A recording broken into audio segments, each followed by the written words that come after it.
What's up, guys? I've not made a car video in a while, but I just wanted to talk about how I've just been on holiday, balling on a budget, like First Man would say. I'm gonna put some clips in now of stuff I did on holiday. I've picked up a little bit of a tan. I've got burn marks on my shoulders, stuff like that. Um, but it was really, really good. I had a really, really, really good time. I was only away for 6 days, and it was cheap as well. But I got back. And I just feel like crap now. I feel really fucking down, like almost like I was living in like a fairy tale escapist land where I was just happy and it was warm every day and swimming in the ocean and drinking cocktails and jumping off of ships into the ocean. Just had a sick time.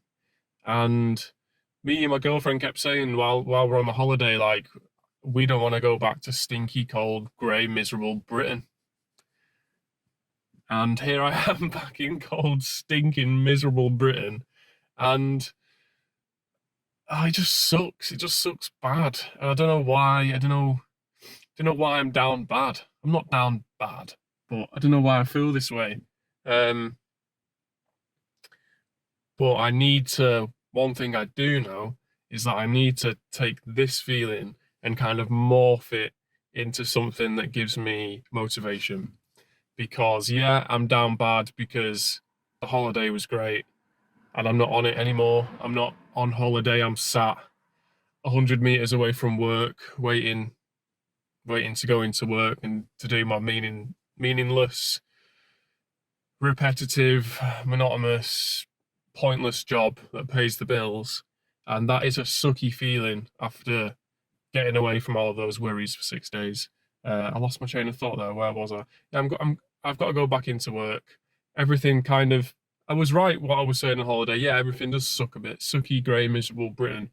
But, on the other side of that, you can't be on holiday forever. Your holiday doesn't last forever. That's why it's called a holiday, right?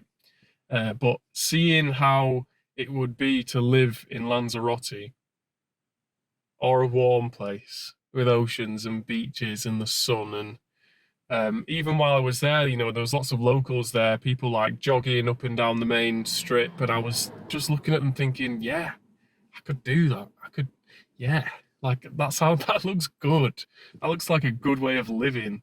And so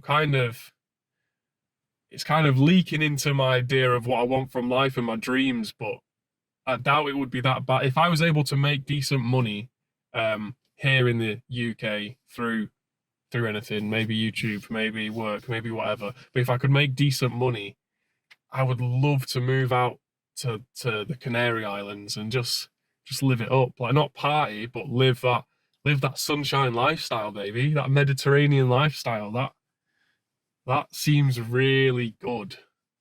Like even just thinking about going back there seems really good. Like the day me and Gwen got back from holiday, we were making jokes like, check flights back to Lanzarote because fuck this. Um, yeah. And I also keep reminding myself that people talk about life is in like peaks and troughs, isn't it? Peaks and troughs. And like my main experience of peaks and troughs is through taking drugs as a stupid teenager. And like if a drug, gives you lots of serotonin and happy feelings, usually once it wears off, the trough is just as low as the peak was high. And so that's my experience with peaks and troughs. But it's like even though the holiday wasn't a drug, like it was just a massive peak. It was like, yeah, we worked and earned and paid for this holiday ourselves. Finally, as adults, not students anymore. We paid with mint, cocktails, sunshine, beach, snorkeling, going on boats, stuff like that. That was such a peak. And it's only, I was hoping that I'd get back home and kind of maintain this like positive feeling, this positive holiday feeling and maintain it back into my normal UK stinky Britain cold miserable life.